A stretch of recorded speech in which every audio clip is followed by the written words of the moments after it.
નમો હરિયંતાણમ નમો સિદ્ધાણમ નમો આયર્યાણમ નમો વજ્જાયાણમ નમો લોય સૌ વસાવણમ એસો પંચ નમુકારો સૌ પાવપણાસણો મંગલાણમ ચ સૌવેશીમ ભડમમ હવૈ મંગલમ મંગલમ ભગવાન વીરો મંગલમ ગૌતમ પ્રભુ મંગલમ સ્થૂલભદ્રાદ્યા જૈન ધર્મોસ્તુ મંગલમ. પ્રવચનનો વિષય છે અંતિમ આરાધનાનો અમૃતકુંભ, સંવેગ રંગશાલા ગ્રંથ. આજથી લગભગ 1000 વર્ષ પૂર્વે બનેલો 4 મહાદ્વાર, 43 પેટાદ્વાર અને 10,000થી પણ વધુ ગાથાની અંદરમાં વહેંચાયેલો આ સંવેગ રંગશાલા નામનો ગ્રંથ. સંવેગનો રંગ એક વખત ચડ્યા પછી એક માત્ર સંવેગના રંગનો અછડતો પણ પરિચય થાય ને, માત્ર ટૂંકા ગાળાનો પરિચય, તો આપણે વ્યક્તિના જીવનની અંદરમાં જબરજસ્ત બદલાવ અને પરિવર્તન આવતો હોય છે. આવા કેટલાય દ્રષ્ટાંતો જોવા માટે મળશે. જે દીકરા, જે દીકરીઓ ક્યારે પણ એને કોઈ ધર્મ ન ગમે, સત્કાર્યો ન ગમે, એ આવી એક દુનિયાથી બિલકુલ અલગ અને વિમુખ હોય, પરંતુ કોઈ ગુરુ ભગવતના પ્રવચનમાં ગયા, કોઈ પણ હિસાબે, કોઈ પણ રીતે, કોકના કહેવા દ્વારા કે કોકના આગ્રહથી એક વખત જઈ ચડ્યા અને પછી એ સંવેગ રંગનો જે અનુભવ થયો અને પછી એનાથી જે જિંદગી પરિવર્તન આવી. રોહિણીયા ચોરનું આપણે દ્રષ્ટાંત જાણીએ છીએ ને, કે રોડ ઉપર ભાગતા ભાગતા, દોડતા દોડતા માત્ર 4 શબ્દો પરમાત્મા મહાવીરના કાનની અંદરમાં ગયા, પણ એ મહાવીરના શબ્દો સંવેગ રસથી ભરેલા હતા, સંવેગ રસથી ભીના ભીના શબ્દો, અને અસ્તિત્વનું કેટલું બધું પરિવર્તન કરી નાખ્યું. અસ્તિત્વનો આખો ઉદ્ધાર થઈ ગયો. આ સંવેગના રંગનો આ તાકાત છે. એક વખત માણસે એના પરિચયમાં આવવું પડે. એના પરિચયની અંદરમાં ક્યારે અવાય છે ને, એ તો બહુ પુણ્યનું કામ છે, પણ એક વખત એના પરિચયની અંદરમાં આવે પછી એ સંવેગના રંગની જે તાકાત અનુભવાય છે, એ સંવેગના રંગનો જે એક અલગ અનુભવ થતો હોય છે, એ તો જે કરે એને ખબર પડે. અને થતાની સાથે શાંતિ, ઉપશાંતિ, પ્રસન્નતા, બધા જ પ્રકારના ઉકળાટ શમી જાય, બધી જ મનની સમસ્યાઓ શાંત થઈ જાય અને જિંદગી એકદમ નદીના શાંત પ્રવાહની જેમ વહેતી મળે. આ સંવેગના રંગનો પ્રભાવ છે. અને આવા સંવેગના રસથી ભરેલો આ ગ્રંથ છે. આપણે ગઈકાલ સુધીની અંદરમાં વંગચુનના ચરિત્રને જાણ્યું. એક આરાધના કરવા માટે જ્યારે કોઈ પણ આત્મા ઉપસ્થિત થાય છે, અને આ આરાધના એટલે અંતિમ આરાધના કેમ કહેવાય છે, કે આ બધી જ આરાધના આપણને અંતિમ સમયની અંદરમાં એનો પ્રભાવ બતાવવાની છે. યાદ રાખજો, અત્યારે કરેલું સામાયિક, અત્યારે કરેલી પરમાત્માની પૂજા, આજે સાંભળેલું પ્રવચન, આજે અમે સાધુ જીવનની અંદરમાં કરેલી સાધુ જીવનની બધી જ આરાધના, એનું અંતિમ ફલ મળે છે એ સમયની અંદરમાં. એટલા માટે એને અંતિમ આરાધના કહેવાય. એવું નથી કે આ પ્રવચન ખાલી ઘરડા બુઢાઓએ સાંભળવાના, કે જેનું આયુષ્ય ઓછું થઈ ગયું, જેને શરીરમાં હવે રોગો ઘેરાઈ ગયા છે, હવે અંતિમ આરાધના કરવાની. એ લોકો શું અંતિમ આરાધના કરવાના? જેને પ્રથમ સમયે આરાધના નથી કરી. એવા લોકો કેવી રીતે ક્રિકેટ રમી શકવાના કે જેને પહેલેથી પ્રેક્ટિસ જ નથી કરી? અરે તમે મૂવીવાળાને પૂછો, નાટકવાળાને પૂછો, એક એક ડાયલોગની કેટલી વાર એ લોકોને પ્રેક્ટિસ કરવી પડે. તારે ડાયલોગ ડિલિવરી એ સભાની સામે થતી હોય છે. કેમેરા સામે બોલવું કંઈ ખાવાના ખેલ નથી. અને એવું બોલી બતાવું કે એની ડાયલોગ ડિલિવરીથી આખું થિયેટર તાલીઓના ગુંજથી ગુંજી ઉઠે. એનો એક ડાયલોગ એવો બોલાય ને કે એ નાટકના થિયેટરની અંદરમાં લોકો આમ સ્ટેન્ડિંગ અવેનેશન આપે. એ ક્યારે થાય? એ ડાયલોગને કેટલી વાર રટ્યો હોય, કેટલી વાર એ લોકોએ યાદ કર્યો હોય, એની એક્શન સાથે, એના આરો અવરોની સાથે. તો અંતિમ આરાધના જેવી જ્યારે મહાન આરાધના કરવી છે, અને પ્રથમ સમયે કશી આરાધના ન કરે તો સીધી અંતિમ સમયે આરાધના કરવાના. How is possible? કોઈ હિસાબે આ થઈ નથી શકતું. પહેલા સમયમાં જ્યારથી આ પ્રવચન સાંભળો, જ્યારથી તમે આરાધનાની અંદરમાં ઊંડા ઉતરો, ત્યાંથી નક્કી કરો કે દરેક સમય મારા માટે અંતિમ બરાબર છે. કોને ખબર છે મારો કયો સમય અંતિમ છે? એટલે આરાધના એવી કરવી છે કે બધો જ સમય મારો અંતિમ આરાધનાની અંદરમાં કન્વર્ટ થાય. અને એના માટેનું અર્હદ્વાર, અને અર્હદ્વાર પરિપૂર્ણ થયું. 15 પેટા દ્વાર, હવે લિંગ દ્વાર આવશે. લિંગ દ્વાર બતાવતા પહેલા, લિંગ એટલે લક્ષણ, એની ઓળખાણ, એની પહેચાન, કે કોણ છે આ આરાધના કરનારી વ્યક્તિ આપણને કેવી રીતે ખબર પડે કે જેમ સ્કૂલના બેચ ઉપરથી ખબર પડે કે આ સ્ટુડન્ટ આ સ્કૂલનો છે, કંપનીનો ગણવેશ યુનિફોર્મ ઉપરથી ખબર પડે કે આ વ્યક્તિ આ કંપનીની અંદરમાં કામ કરે છે. એવી જ રીતે લિંગ દ્વાર જોતા પહેલાં હજી પણ આપણને અંતિમ આરાધના આખી જિંદગી ધાડ માળ ખૂન ખરાબા હત્યા કરી છે એવી પણ એક વ્યક્તિ છે ચિલાતી પુત્ર. એ ચિલાતી પુત્રનો પ્રબંધ, ચિલાતી પુત્રની આ સ્ટોરી બતાવી અને આપણને કહે છે કે આવી પણ યોગ્યતા હોય તો એને અંતિમ સમયની આરાધના કરાવી શકાય છે, એને પણ અંતિમ આરાધના થઈ શકે છે. તો વંકચુલની કથા પરિપૂર્ણ થઈ.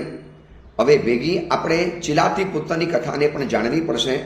કદાચ આમાં આપણને આપણા જીવનનું પ્રતિબિંબ દેખાશે કે અત્યારે ક્રોધ ચડે છે, અહંકાર પરેશાન કરે છે, માયા કરવાનું મન થાય, લોભ દિવસ રાત હેરાન કરે, વિષય વાસનાઓ પરેશાન કરે છે. તો પછી કેવી રીતે આમાંથી મારું ફરક પડશે, મને અંતિમ આરાધના કરવા માટે મળશે? જો તમે એ બાબત માટે યોગ્ય છો, પરિપક્વ છો, પાત્ર છો, લાયક છો, તો તમને ગમે ત્યારે અંતિમ આરાધના મળી શકે છે, થઈ શકે છે. વંકચુલનું ચરિત્ર કયું? હવે ચિલાતી પુત્રનું ચરિત્ર હું કહું છું. આવું ગૌતમ સ્વામીજી મહસેન મુનિવરને કહે છે. અને કથા છે પૃથ્વી પ્રતિષ્ઠિત નામનું નગર. એ નગરની અંદરમાં ધર્મની નિંદા કરવાની અંદરમાં આસક્ત એવો એક યજ્ઞદેવ નામનો બ્રાહ્મણ હતો. અને આ બ્રાહ્મણ એટલો બધો ભણેલો, એટલો બધો એજ્યુકેટેડ, એટલો બધો શિક્ષિત હતો કે આ બ્રાહ્મણનો એવો નિયમ હતો કે વાદની અંદરમાં જેનાથી હું હારું, મને જે વાદની અંદરમાં હરાવી શકે એના મારે શિષ્ય બની જવાનું. અને એટલો બધો ઘમંડ લઈને ફરતા હતા. પરંતુ મને હતી પણ તાકાત, વિદ્વત્તા એની પાસે એવી હતી, શાસ્ત્રનું જ્ઞાન એવું એની પાસે હતું. અને ગામે ગામ જાય, દરેક ગામના સભાની અંદરમાં જઈને પડકાર મૂકે અને ત્યાંના રાજાને કહી દે કે તમારા જે પંડિત હોય એ પંડિતને કહો કે મારી સાથે વાત કરે, એટલે મારે એ પંડિતને વાદની અંદરમાં હરાવવાના છે. અને વાદ આવો મૂકે એટલે એ લોકોને કરવું જ પડે. હવે એમાં એક જૈન મુનિવર સાથે એને વાદનું આયોજન કર્યું. આ સુધીની અંદરમાં અનેક પંડિતોને હરાવ્યા હતા. એનો આત્મવિશ્વાસ બુલંદ હતો કે આમને પણ હું હરાવી દઈશ. પણ જૈન મુનિ સ્યાદવાદના જાણકાર હતા, સપ્તભંગી, સાત નિક્ષેપા અને આ બધાના જાણકાર હતા. નવ્ય નાઈ, પ્રાચીન નાઈ, આ બધાના અઠંગ અભ્યાસી હતા. અને મુનિવરે કાયમ માટે અજેય રહેલા એવા યજ્ઞદેવ બ્રાહ્મણને હરાવી દીધા. હવે એને નિયમ એટલે નિયમ. એની જે પ્રતિજ્ઞા હતી કે જે મને વાદમાં જીતી લે એના મારે શિષ્ય થવાનું. અને શ્રેષ્ઠ બુદ્ધિવાળા મુનિ ભગવંતે એને વાદની અંદરમાં જીતી લીધો. દીક્ષા લઈ લીધી. હવે દીક્ષા લીધી ને પછી થોડા વર્ષો પછી એને એમ લાગ્યું અહીંયા તો નાહવાનું પણ નહીં, અહીંયા તો હાથ પગ નહીં ધોવાના, આ બધો અશુચિ ધર્મ કહેવાય, મારે આ દીક્ષામાં નથી રહેવું, હું દીક્ષા છોડી દઉં છું. દીક્ષા છોડવા તૈયાર થાય છે એ સમયે શાસન દેવી આવીને એમને રોક્યા કે આવા ઉત્તમ માર્ગે આવ્યા છો, આ પંથ જરૂરી છે, તમે સંયમ જીવન નહીં છોડો, ઉત્તમ આરાધક છો, ઉત્તમ આરાધના કરો, ભવિષ્યની અંદરમાં તમને બહુ મોટો ફાયદો થવાનો છે. દેવીએ આવીને અડકાવ્યા એટલે સંયમ જીવન લેવાનું, છોડવાનું માંડી વાળ્યું. છતાં પણ રહ્યા ને, પણ ઊંડે ઊંડે ઊંડે ઊંડે એમને કેટલીક બાબતો ન ગમે. આ કપડાં રોજ નહીં ધોવાના, હાથ પગ નહીં ધોવાના, અરે મોઢું પણ નહીં ધોવાનું, કેટલા ગંદા રહેવાનું, આવું બધું મનની અંદરમાં થયા કરે. જાતિવાદથી મનની અંદરમાં મલિન ગાતોની દુર્ગંધા કર્યા કરે. સંયમ જીવન પાળ્યું, પોતાના સ્વજનોને પ્રતિબોધ પણ કર્યો. અને આ બાજુ એમની સંસારી જે પત્ની હતી એ પત્ની પણ એમની ઉપર ગાઢ પ્રેમવાળી થઈ અને એ પણ પાછળ પડી ગઈ, તમે સંયમ જીવન છોડો, પાછા આવો, મને તમારા વગર ગમતું પણ નથી, તમે અચાનક ચાલી ગયા, તમારી પ્રતિજ્ઞા હતી, મારી થોડી પ્રતિજ્ઞા હતી, તમે વાદની અંદરમાં હારો એટલે તમારે એના શિષ્ય બની જવાનું, પણ મારું શું, મારી શું હાલત? હવે દ્રઢ વૈરાગી બની ગયા. પત્નીનો આવો અનુકૂળ ઉપસર્ગ થતો હતો, છતાં પણ એને સંયમ જીવન જીવ્યું, સ્વજનોને પ્રતિબોધ કર્યો અને અંતે આરાધના કરીને આ મુનિવર કાર કરી ગયા. યજ્ઞદેવ મુનિવર એમની પાછળ એમની જે પત્ની હતી ને એ પણ એમના વીરની અંદરમાં દીક્ષિત બની, એને પણ સંયમ જીવનની આરાધના કરી. અને આ યજ્ઞદેવ મુનિવર મરીને દેવલોકની અંદરમાં ઉત્પન્ન થયા. અમને એમની પાછળ દુઃખ ગર્ભિત વૈરાગ્યથી દીક્ષા લીધેલી એમની પત્ની એ પણ દેવલોકની અંદરમાં દેવ બન્યા. અને બંને જણા દેવ દેવી તરીકે ત્યાં રહેતા હતા. આ બાજુ દેવલોકનું પણ આયુષ્ય પરિપૂર્ણ થયું. હવે ગત ભવની અંદરમાં જે દુર્ગંધા કરી, ચારિત્ર ધર્મ ઉપર જે દ્વેષ કર્યો, સાધુના મલિન પાત્ર વસ્ત્ર ઉપર જે દુર્ગંધા ઊભી કરી, કેટલું ગંદું, કેટલું ડર્ટી, કેટલા બધા મેલા કપડાં, આ બધી મનની અંદરમાં જે દુર્ગંધા કરી હતી ને, એના કારણે શ્રીમંત શ્રેષ્ઠીના ઘરમાં જન્મ થયો. પરંતુ શ્રેષ્ઠીની પત્નીના કુંખેથી નહીં, એના ઘરમાં રહેલી દાસી જે શેઠની સેવાની અંદરમાં હતી, એને શેઠ દ્વારા આ દીકરાને જન્મ આપ્યો. ભલે શ્રેષ્ઠીનો પુત્ર છે, પણ દાસીનો પુત્ર છે, માટે દાસી પુત્ર તરીકે ગણાયો. એટલે કે હલકા કુલમાં જન્મ્યો. ભલે શ્રીમંત પરિવારમાં જન્મ થયો, એના પિતા શ્રીમંત છે, પણ મા તો દાસી છે, તે દાસી પુત્ર તરીકે થયો. અને નામ પડ્યું છે ચિલાતી પુત્ર. ચિલાતી પુત્ર તરીકે ઘરની અંદરમાં રહેવાનું, બધી સગવડ મળે, પણ બહાર એની છાપ કહેવાય દાસી પુત્ર તરીકે. અને આ બાજુ ગત ભવની યજ્ઞદેવ મરીને અત્યારે આ ત્રીજા ભવની અંદરમાં ચિલાતી પુત્ર બન્યો છે. એની પહેલા ભવની જે પત્ની બીજા ભવમાં જે દેવી પણ બનેલી, હવે એ દેવી આ ભવની અંદરમાં આ શેઠના ઘરમાં, જે શ્રેષ્ઠીના ઘરે એનો જન્મ થયો છે ને આ ચિલાતી પુત્રનો, એના જ ઘરની અંદરમાં 5 પુત્ર ઉપર છઠ્ઠી પુત્રી તરીકે જન્મી. એ જન્મી શેઠાણીના ઘરમાં, શેઠાણીની કુખે જન્મી. ગત ભવના પતિ પત્ની છે, ગત ભવના દેવ દેવી છે. અને આ ભવની અંદરમાં એક જ ઘરની અંદરમાં ભાઈ બહેન તરીકે જન્મ્યા છે. મા અલગ છે, પિતાજી એક જ છે. અને આ બાજુ 5 પુત્રો ઉપર આ થયેલી પુત્રી નામ પાડ્યું છે સુષમા. નામ સુષમા પાડ્યું. અને એની સાચવણી કરવાનું બધું જ કામ સોંપ્યું હતું આ ચિલાતી પુત્રને. ભલે દાસી પુત્ર ગણાય, પણ આમ એનો કજીન ભાઈ ગણાય, એટલે બધી સાર સંભાળ કરવા માટે આપ્યું. પણ હવે આની આદતો એવી ભયંકર હતી, એવી ખોટી આદતો, ખોટી રીતે આ સુષમાને સ્પર્શ કરે. ગત ભવના પતિ પત્ની હતા, દેવદેવી હતા, એટલે આ ભવની અંદરમાં આપણે કામરાગ ઉત્પન્ન થયો.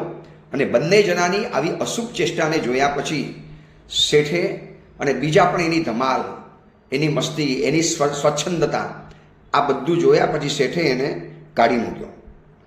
શેઠે એને ઘરમાંથી બહાર કાઢી મૂક્યો કે તારે મારા ઘરની અંદરમાં નહીં રહેવાનું, તો અહીંથી નીકળી જા. હવે શેઠનું આદેશ છે તે જવું તો પડે. જંગલમાં રખડતો એક પલ્લીપતિ તરીકે પલ્લીના પાસે પહોંચી ગયો.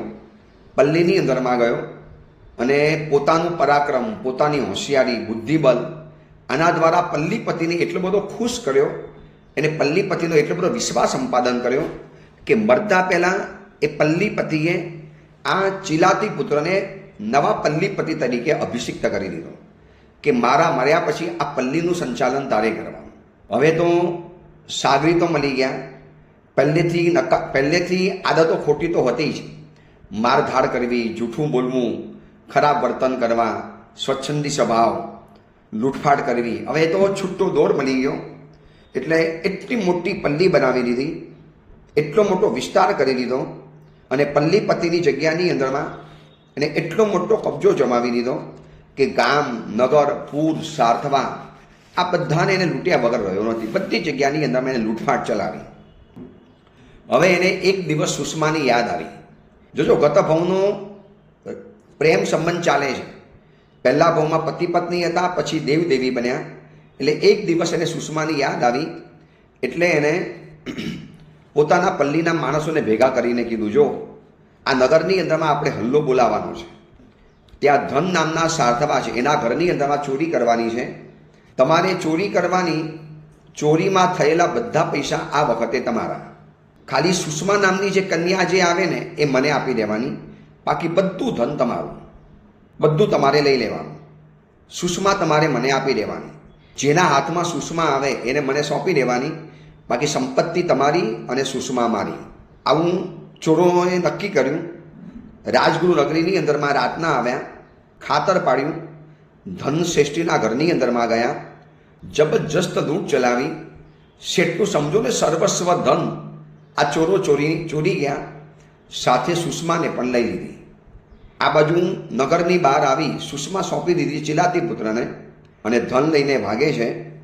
એમાં શેઠને ખબર પડી. શેઠ જાગ્યા. 5 પુત્રો હથિયાર લઈને દોડ્યા. શેઠની પોતાની સેના. અને રાજાને ખબર પડી. રાજાએ પણ પોતાની સેના આપી અને કીધું કે કોઈ પણ હિસાબે આ પલ્લીના ચોરોને પકડો. અને શેઠે રાજાના સૈનિકોને પોતાના સૈનિકોને કહી દીધું કે તમે આ બધાની પાછળ પડો, તમારે ધન બધું તમારું, સુષ્મા ખાલી તમારે મને લાવીને આપવાની, મારી પ્રાણ પ્યારી દીકરી છે, 5 ભાઈઓ ઉપરની એક જ બેન, 5 છોકરાઓ ઉપરની એક જ દીકરી છે, તમે તમારાથી થાય એ કરો, બધું ધન તમારું છે. હવે સૈનિકોને આવી ધનની લાલચ મળીને એટલે ખૂંખાર બનીને પાછળ પડ્યા અને સૈનિકોને પકડ્યા, બધું ધન લઈ લીધું. એમાં ચિલાતી પુત્ર સુષ્માને લઈને ભાગી ગયો. હવે આ સૈનિકોએ શું વિચાર્યું, આપણને ધન મળ્યું છે ને, સુષ્માનું જે થવું એ થાય, ધન તો આપણને મળી ગયું. શેઠનું બધું ધન લઈને આ લોકો ચાલી ગયા અને શેઠ બચારા 5 દીકરાઓની સાથે ઓલાની પાછળ દોડે છે, રથ લઈને દોડે છે, જાત્યવાન ઘોડા જોડેલા છે. ચિલાતી પુત્ર લાગ્યું કે હવે નજીકની અંદરમાં આવી ગયા છે શેઠના પુત્રો અને શેઠ, હું દોડી નહીં શકું, આ લોકોની પાસે રથ છે, ઘોડા છે, એટલે એને શું કર્યું, સુષ્મા મારી નહીં તો કોઈની નહીં.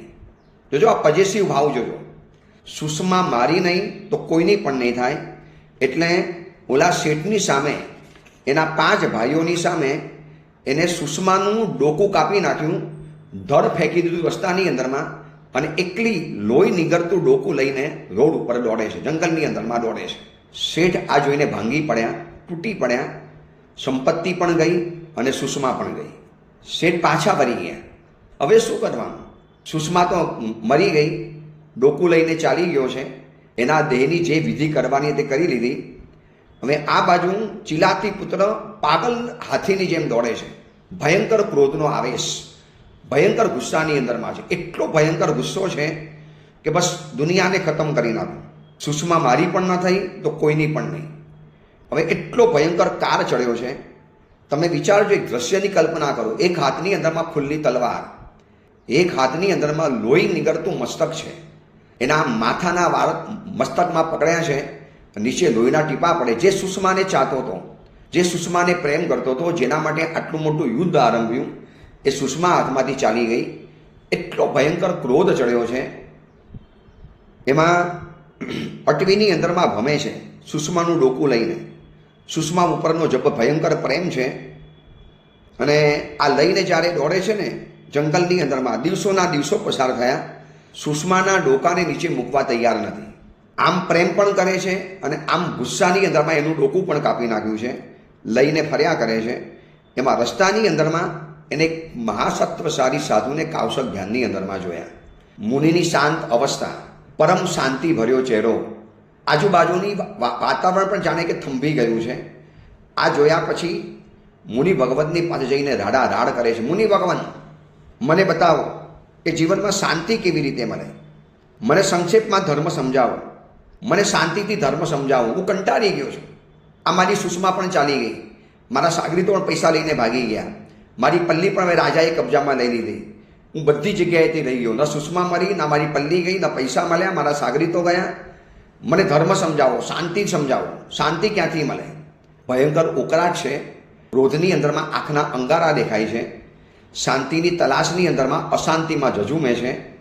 પણ મહાસત્વશાળી મુનિ ભગવંતે કીધું કે ચિલાતી પુત્ર, ઉપશમ, વિવેક અને સંવર આ ધર્મ છે અને આ શાંતિનો માર્ગ છે. આટલું કહી મુનિવર તો ચારણ મુનિવર હતા અને આકાશની અંદરમાં મુનિવર ઉડી ગયા. કે ચિલાતી પુત્ર, ઉપશમ, વિવેક અને સંવર આ 3 શબ્દો જ છે ધર્મના. આ ધર્મનું સર્વસ્વ છે, ધર્મની બધી તાકાત આની અંદરમાં છે, ધર્મ આની અંદરમાં આવે છે. આટલું કહીને મુનિવર તો ચારણ મુનિવર હતા. મુનિવરને ખબર હતી કે આ 3 શબ્દો ઉપર આ મનન કરશે એટલે એના જીવનના દરવાજા ખુલી જવાના. તમે વિચારજો, હાથની અંદરમાં ડોકું છે, ક્રોધનો આવેશ પાગલ જેવો છે અને મુનિવરને પૂછેલો ધર્મમાં એને 3 શબ્દ મળ્યા છે, ઉપશમ, વિવેક અને સંવર. હવે એ વિચારમાં ચડી ગયો. ઉપશમ એટલે તો શાંત થવાનું હોય, ઉકળાટ શાંત કરવાના હોય.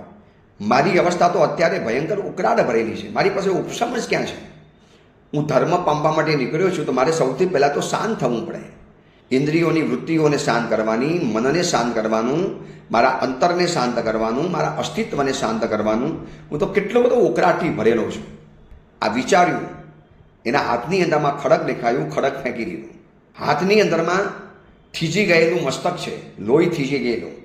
કેટલા દિવસો થઈ ગયા છે, અને એ મસ્તક પકડીને ઊભો તો સુષમાનું એને પણ નીચે મૂકી દીધું.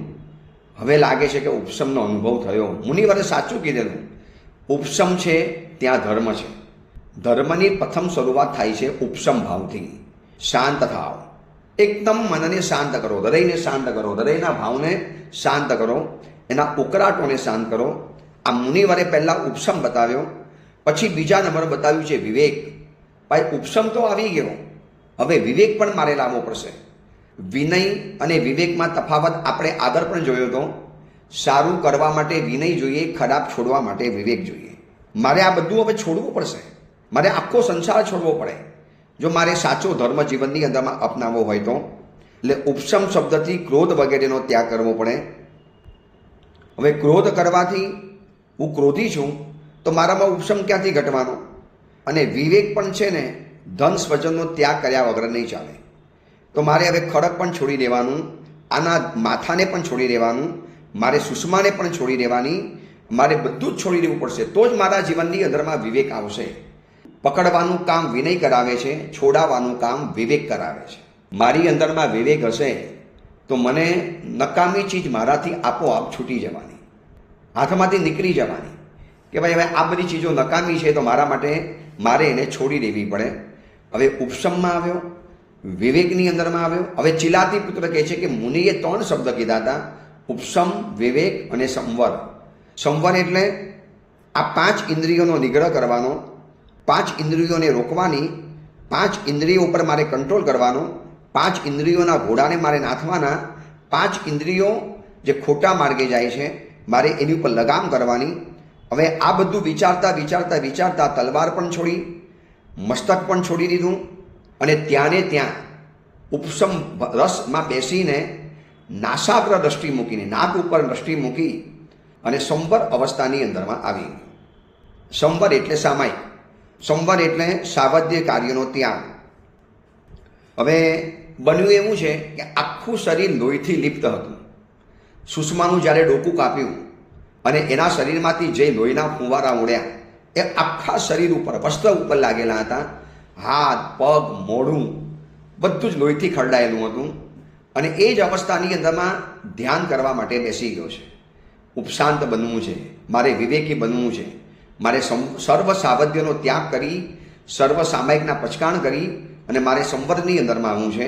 બસ નાસાગ્ર દ્રષ્ટિ મૂકીને બેસી ગયો છે. નથી હાલવું, નથી ચાલવું. એમાં મનુષ્યના લોહીની ગંધથી કીડીઓ બધી બહાર આવી અને આ ચિલાતી પોતાના શરીર ઉપર કીડીઓ ચડવા માંડી. જંગલની કીડીઓ, લાલ મોડાવાળી કીડી, લાખોની સંખ્યાની અંદરમાં કીડીઓ એના શરીર ઉપર ચડવા માંડી છે. પણ હવે જોજો, ઘડીક પહેલાં જે ક્રોધથી ધમધમતો હતો, ક્રોધથી જે માણસ કમતો હતો, જેને ક્રોધની અંદરમાં એક વ્યક્તિનું ખૂન પણ કરી નાખ્યું છે, હવે એ કીડીઓ પગથી માથા સુધીની અંદરમાં ફરી વળી છે. એના શરીરના એક એક જગ્યા ઉપર ડંખ મારે છે, શરીરને બડકા ભરે છે અને પ્રચંડ મુખવાળી આ કીડીઓ એનું શરીરનું ભક્ષણ કર્યું. એટલી બધી ઊંડી ઉતરી. શરૂઆતમાં તો ઉપરનું લોહી ખાધું, સુષમાનું લોહી જે લાગેલું હતું. હવે ચિલાતી પુત્રના લોહીને પીવા માંડી, ચામડીમાં છેદ કરી અને લોહીની અંદરમાં કીડીઓ ઉતરવા માંડી. કેટલી ભયંકર પીડા થાય! એક વખત છે ને ખાલી મચ્છર કરડ્યા પછી કેવું થાય છે ને, અમે આજે અત્યારે જે ઇલાકામાં રહીએ છીએ, નવસારી સુરતનો ઇલાકો, એટલે કે મચ્છરોની રાજધાની કહેવાય. સાંજ પડે અને મચ્છરોના જે ઝુંડ તૂટી પડે, એમાં નવસારી તો મચ્છરોનું હબ કહેવાય છે. અને એમાં 1-2 મચ્છર જો કરડવાની અંદરમાં સફળ બની ગયા પછી ત્યાં જે લાઈ બરે, એ ત્યાં જે ઢીમચું થઈ જાય, લાલ ચકામું થઈ જાય, લાલ મોટું ઢીમચું ઉમટી પડે અને વારંવાર જે ખણજ આવે ને ત્યારે વિચાર થાય કે ચામડી ઉપર કરડેલી મચ્છર જો આટલો હેરાન કરે તો ચામડીની આરપાર ઉતરી ગયેલી કીડી, લાળ મોડાવાળી જંગલી કીડી, કેટલી ભયંકર પીડા થતી હશે. પણ આ મુનિવર હવે ઉપશમ, વિવેક અને સંવરથી ભરી ગયા છે. જોજો, આ આરાધના કરવાની યોગ્યતા બતાવે છે. ભલે થોડા સમય પહેલાં ખૂની હતો, ગુનેગાર હતો, પાપી હતો, ચોર હતો, એને હજારો લોકોના ઘરને ઉજાડ્યા છે, બરબાદ કર્યા છે અને એક વ્યક્તિનું ખૂન કર્યું છે. ડોકો હજી બાજુની અંદરમાં પડ્યું છે, તલવાર હજી હમણાં છોડેલી છે. પણ ઉપશમ, વિવેક અને સંવર, આ 3 શબ્દોથી એની જિંદગી આખી બદલાઈ ગઈ અને આખા શરીરની અંદરમાંથી છિદ્રો પડી ગયા. જેમ ઓલી ચારણી કેવી આવે, કોઈ ધાન્ય ચારવાની ચારણી આવે, કેવું આરપાર દેખાય. હું આખા શરીરની અંદરમાં આરપાર નીકળી ગયું અને 2.5 દિવસ, 2 દિવસ આખા અને ઉપર અડધો દિવસ, આ રીતે કીડીઓએ આખું શરીર એનું ઢાંકી દીધું છે. દૂરથી એમ જ લાગે કે જાણે કે કીડીઓનો ઢગલો છે. ચિલાતી પુત્રનું આખું શરીર ઢંકાઈ ગયું છે. શરીરનો એક ભાગ બાકી નથી. નાક, કાન, આંખ, મોઢું, ગળું, પેટ, શરીરના સમગ્ર અંગ ઉપાંગને કીડીઓ ડંખ મારે છે, કરડે છે, શરીરને આરપાર બનાવી દીધું છે. અહીંયાથી કાનું પાડીને સામેની જગ્યામાં નીકળે છે. એટલી ભયંકર મોઢાવાળી આ કીડીઓ છે. પણ 2.5 દિવસ સુધી એને નથી ચૂં કર્યું કે નથી ચા કર્યું. હવે બસ એ સમયની અંદરમાં એને આરાધના કરી અને 2.5 દિવસ સુધી આ મહાત્માએ આ સહન કર્યું. એના દ્વારા 8મા દેવલોકની અંદરમાં જન્મ પામ્યા, 8મા દેવલોકની અંદરમાં ઉત્પન્ન થયા. વિચારી લેજો, ચોર છે, અપરાધી છે, ખૂંખાર છે, ફાંસીની સજાને લાયક છે, એક સ્ત્રીની હત્યા કરી છે, છતાં પણ આ માણસ 8મા દેવલોકની અંદરમાં ઉત્પન્ન થયો છે. હવે 8મા દેવલોકની અંદરમાં ઉત્પન્ન થયો અને ઉત્પન્ન થતાની સાથે જ એને પોતે જે આ બધી પોતાની કરેલી આરાધનાઓ જો ચિલાતી પુત્રનું આ ચરિત્ર અહીંયા પરિપૂર્ણ થયું. આવા 2 ખૂંખાર અપરાધી વ્યક્તિઓ આરાધના કરી અને અંતિમ સમયને સાચવી લીધો અને યોગ્યતા હતી તો એ લોકો ઉત્તમ એક ગયા છે 12મા દેવલોકની અંદરમાં અને એક ગયા છે 8મા દેવલોકની અંદરમાં. હવે આ રીતે પ્રકૃત આરાધના માટેની હજી પણ થોડીક યોગ્યતા વધારે બતાવે છે ગૌતમ સ્વામીજી કે નિશ્ચયના પરમાર્થને નિશ્ચયપણે જે પરમાર્થના જ્ઞાતા હોય, અનાર્ય કાર્યોને ત્યજવાની અંદરમાં જે ઉદ્યમી હોય, એવા ગુણવાળો ગૃહસ્થ આવી આરાધના માટે યોગ્ય બને છે.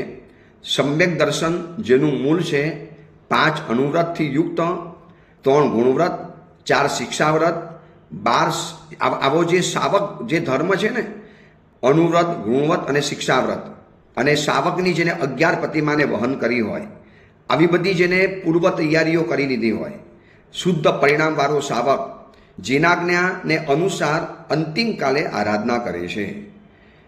એટલે અંતિમ સમયે આરાધના કરવા જશો ને તો અંતિમ આરાધના નહીં થાય. પ્રથમ સમયથી અથવા તો જ્યારથી ધર્મ પામ્યા ત્યારથી એક આરાધના નાની મોટી જીવનમાં પકડી રાખવી પડે. સામાયિક છે, પૂજા છે, જીનવાણીનું શ્રવણ છે, માલા વગેરે કરવી છે, જાપ વગેરે કરવો છે, સારા પુસ્તકોનું વાંચન કરવું છે. આ બધું જ ગુરુના યોગને પામી સંવેગી ગીતાર્થ સાધુની જેમ 5 સમિતિ, 3 ગુપ્તિ, 5 મહાવ્રત, સત્વ, બલ, વીર્ય, આ બધું ગોપ્યા વગર પ્રતિદિન ઉત્તરોત્તર શ્રેષ્ઠ સંવેગવાળો અને સૂત્ર અને અર્થથી રમ્ય એવા જીન વચનોને જાણીને જે આરાધના કરવા માટે ઉદ્યક્ત બને છે એ આરાધના કરવા માટેનો લાયક છે. અને વળી પાછો કેવો હોવો જોઈએ તો કે જેને ચૈત્ય દ્રવ્ય, સાધારણ દ્રવ્ય આ બધાનો દ્રોહ ન કર્યો હોય, ઋષિ હત્યાની અંદરમાં જે લોકો સામેલ ન થયા હોય, મુનિઓ ઉપરનો જે આદર ભાવવાળા હોય, જીનેશ્વર પરમાત્માની આગમની ઉત્કૃષ્ટ પરૂપનામાં તત્પર હોય, ભલે આરાધના ન કરી શકે પણ પરૂપના તો ઉત્કૃષ્ટ કરવાની, અને આવો શ્રાવક કે સાધુ આરાધના માટે યોગ્ય હોય, 18 પાપસ્થાનોથી રહિત હોય, શિષ્ટ પુરુષોને અને ધર્મશાસ્ત્રોને જે માન્ય હોય, અને આવા જીવો આવી આરાધના માટે યોગ્ય છે. હવે બીજું લિંગ શરૂ થાય છે, બીજું દ્વાર આવે છે લિંગ દ્વાર. લિંગ એટલે આરાધનાને યોગ્ય ગૃહસ્થના લિંગો, ચિહ્ન કહેવાય કે ભાઈ આ વ્યક્તિને જોતાને સાથે ખબર પડે કે આ વ્યક્તિ અત્યારે આરાધનામાં જોડાયેલો છે. જેમ ઉપધાનમાં હોય તો ખબર પડી જાય ને, હાથની અંદરમાં ચરવરો હોય, મુપત્તી હોય, ખેસ પહેર્યો હોય એટલે ખબર પડી જાય કે આ વ્યક્તિ ઉપધાન કરે છે. એવી જ રીતે આરાધના કરવા માટેના પણ કેટલાક ચિહ્નો છે, કેટલાક લક્ષણો છે. એની વાત આપણે આવતીકાલે પ્રવચનમાં જાણીશું. એ જ મંગલ કામના મંગલ ભાવના, જીનાગના વિરુદ્ધ કાંઈ પણ બોલાયું હોય તો મિચ્છામી દુક્કડમ.